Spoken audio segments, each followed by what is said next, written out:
And joining us now to break this down for us is Erica Jedynak. Erica, great to have you with us. John, thanks so much for having me. Good morning. Now, tie this into the Janus versus AFSCME decision. How does this tie in, Erica?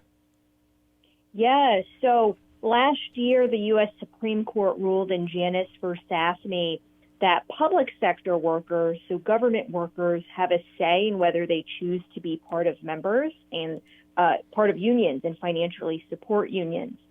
This would be looking at all, including private sector workers as well. So this bill that House Democrats are pushing in Congress is particularly concerning just 1 year after the Supreme Court said that, hey, we are affirming the First Amendment rights of government workers to have a choice in whether they join unions and have a choice to join unions. So, okay, we all celebrated Janus versus AFSCME, right? We all celebrated that decision as a win for workers' rights, right? Yes.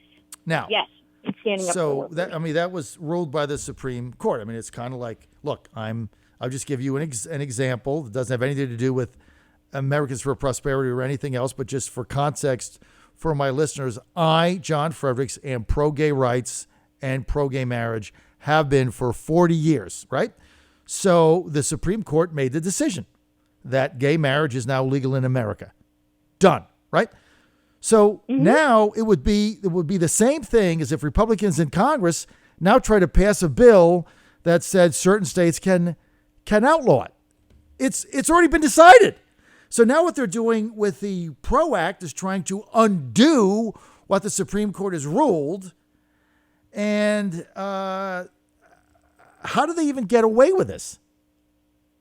I don't think they do, John. However, there's already 191 sponsors of this bill in the House. And it's not just at the federal level, right? If you think of, there's been 27 states that have passed right-to-work laws. There's states that have said, we want right to work. It's our choice. And this is what we're doing as the state legislature, right? And that would invalidate state right-to-work laws in 27 different states just with one federal bill. So the federal government coming in and telling states that we know what to do. Moreover, the bill includes a provision that would require employers hand over confidential contact information, meaning personal cell phones, personal emails, personal home addresses to unions as soon as any worker starts on the job. And what is the purpose of doing that? What is the purpose, Erica, of that invasion of privacy? It's very much to hand over all that information, right? So it's tilting the scale to labor unions so that they have the ability to coerce and harass workers, and there's no other alternative voice. And in fact, with this legislation, it's very alarming. Employers would be banned from any kind of meetings that are even providing an alternative voice, that you have a choice in whether you want to be part of a union. So very concerning, all the provisions in here. All right, I just want to ask you this. Why hasn't there been universal Republican outrage on the PRO Act? To be honest, this is really the first time I've even covered it. Nobody has brought it up. I get congressmen on my show every day. Nobody has even mentioned it. Why? Well, I think because, the Senate, right? This is very unlikely with Senator McConnell to even go for a Senate vote. However, I'll tell you that it's concerning if part of this, it's a huge, huge bill, if any piece of it gets broken up, right? Mm-hmm. And the fact that there's already 191 co-sponsors in the House is concerning. So I think we do hear from Republicans, but I would agree with you, not enough, right? And thankful that this president and Senator McConnell will be strong on this issue. But we need to be talking about this issue, right? It's so powerful in 27 different states. Right to work has brought, a booming economy choice for workers so that they can make the best decisions for themselves and their families. So I think it's really important to talk about. We're with Erica Jedynak. She's the Director of Employment Initiatives for Americans for Prosperity, and she is with us now. She had an op-ed in Town Hall. You can go to townhall.com and read that on the PRO Act, which is for the Democrats protecting the right to organize. Looks like it's going to be dead in the water in the Senate, but these things, once they get rolled out and you get this many sponsors, you're right, Erica, the problem is they take a life of their own on pieces of it, go to the Senate. And but the bottom line is, look, I live in Virginia, and one of the big issues here coming up in these elections in 2019, we have state house elections, is right to work. And none of the Democrats are being challenged on this. I mean, Virginia was just once again ranked the number one state to do business with in the entire country. And one of the key reasons for that, Eric, is because we have very, very strict right to work laws. If you want to join a union, you can. If you don't have to. Simple. And we have many. This is the amazing thing. We have so many union workers in Virginia that voluntarily choose to pay dues and join their union, whether it be pipe fitters or welders or anything else in the shipyard. It's majority union members, but it's voluntary. It's because they believe the union provides them with bargaining power, better benefits, and so they're willing to go into it and pay the dues and be proud members of it. That's the way Virginia's set up. Unions are voluntary, and if you don't want to join, you don't join. Exactly. It's about voluntary association. The same way if I would join a Rotary or my local Chamber of Commerce, it's a choice, right? And if I join my Rotary and I don't feel, it's a good value, right? I don't have to be part of it. Mm-hmm. And unions should be the same way. Just like since the Janus decision a year ago, we're now seeing government unions be more accountable to their members, right? Mm-hmm. And focus things on membership maintenance, right? Instead of politics. Mm-hmm. So the protecting the right to organize is really anything but at the federal level. Very concerning, especially for Virginia. There are 6 co-sponsors in Virginia. And for your listeners out there, they can check out americansforprosperity.org. We have an action alert up right now where folks can sign up and send a letter to their member of Congress that they don't support this. So who are the 6 co-sponsors at the federal level in Virginia? It's Donald Byer, Elaine Luria, Abigail Spanberger, Gerald Connolly, Jennifer Wexton, and Abigail Davis. So basically, every Democrat in Congress and one candidate is for the PRO Act, right? Yes. Every single one. And, of course, Bobby Scott as well, I would imagine. Correct. Yeah. He's the main sponsor. Right, he's the sponsor because it's his committee. And on the Senate side, it's Patty Murray of Washington State. Right. So here's what's amazing to me. I mean, this goes exactly against what the Supreme Court ruled. So isn't this a backdoor way for Congress to overrule what's already been decided, in a sense? It is. The Janus decision was pretty narrowly focused on public sector workers, but I would agree, right?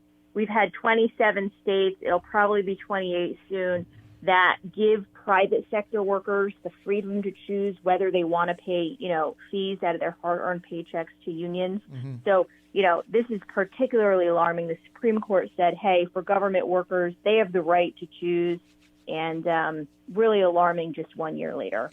So, Erica, I could definitely see, if this passed, there would be litigation from, workers around the country. What is their objective with this? Those the 190 co-sponsors, all Democrats, I would imagine. Are they the majority of them or all of them?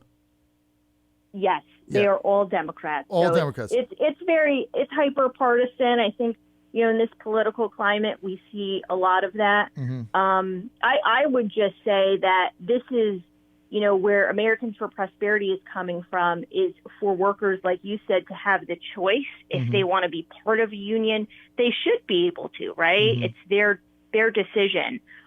So we just want to make sure that it's voluntary. And I think actually right to work is good for unions because, they're more accountable to their members and more in touch with what members want and need. Well, look, the bottom line is we have got to get the word out on this. This is one of those things that have gone under the radar screen, Eric, and that's why we wanted to have you on today. And we appreciate your hard work here. Going in, and I could just, again, because I'm a Virginia resident, not necessarily that's where all my listeners are, but that's where I live. And I can tell you that right to work should be one of the major issues that's debated in this upcoming 2019 election in Virginia. The Democrats want to make believe it's not there, although they're all backing getting rid of right to work, and we're trying to flush them out. But they know that with the voters, this is not a winning issue. So they all back it, but they just wanted to slide it under the rug. But if they get in control, that's the first thing is going to go is right to work, which is anybody that you ask in economics that covers Virginia says that is one of the cornerstones of why the Virginia business community is so vibrant. And here the Democrats their number one agenda is to rip that out and go from, I guess, being the number one state to do business into number 50. I mean, it makes no sense. It really doesn't, John. And I can tell you, I live in New Jersey, which does not have right to work, right? I'm sorry. You'll see that New Jersey is struggling compared to other states for its business climate. So, keep Virginia right to work. It's important. It is because, look, states like New Jersey, they're a lost cause right now. You're not going to get right to work back. By the way, where in New Jersey do you live? I'm in Morris County in North Jersey. You know that I grew up in Madison, New Jersey. That's where I went to high school and college. Madison, New Jersey, right? Oh, so we're neighbors. I went to Drew University. I was neighbors. I went to Fairleigh Dickinson, right across the street. Small world. I know. I played baseball for Fairleigh Dickinson in Florham Park, Madison, but our school was not a good party school. No fun. So when we wanted to have fun, we went across the street to Drew University. That's where the fun was. Not Fairleigh Dickinson. Fairleigh Dickinson was so buttoned down. What? All the rugby parties, right? Yeah, well, I played baseball, not rugby, but it's like we go over there. That's where the fun was. Our school, Fairleigh Dickinson, Florham Park, Madison. I mean, it was very buttoned down. But Drew, that was where the fun was. So that's where we used to go. Plus, we played them. I think we weren't in their conference, but I played them in baseball every season. I think I was there. I think with the time I was there, we were undefeated. We beat them every single time. So that was good. So that's what I remember about Drew University. Great parties, great people, but it was our rival. Small world. Good to meet another Madison, New Jerseyite. And boy, Madison really changed since when I was there. So, Erica, let's get back to the PRO Act. What do you have to do in order to get the word out? Yeah, so we have an action alert up at AmericansForProsperity.org, and folks can sign that. There will be a letter sent to their member of Congress, and we're really trying to get the word out specifically before Labor Day. When we hear, the House committee will put it up for a full markup. They've had 2 hearings discussion so far on aspects of the bill. So really trying to get folks to contact their member of Congress, either call or email. And folks can also follow us on Twitter at AFPHQ, and we post the link just about every day. AFPHQ. Erica, thanks for fighting this fight and bringing this to our attention. And we need to follow this because this bill, the PRO Act, highly partisan, would be a disaster for workers' rights and for business. And again, I grew up in a union household, and I believe strongly in unions, but I believe they should be voluntary, as they are right here in Virginia, where I live now. And, people don't realize, Erica, Virginia has a enormous union membership with the shipyards that we have, with the coal production we have. These are all union workers, but they joined voluntarily because the union provides them with benefits that overweigh the cost. And so they're excited to be in it, but it's voluntary. That actually what makes it stronger. Let's keep it that way. And that's exactly how it should be. Thanks so much, John, for being a strong voice. All right, Erica, thanks for being with us again. We're with Erica Jedynak, Director of Employment Initiatives for Americans for Prosperity.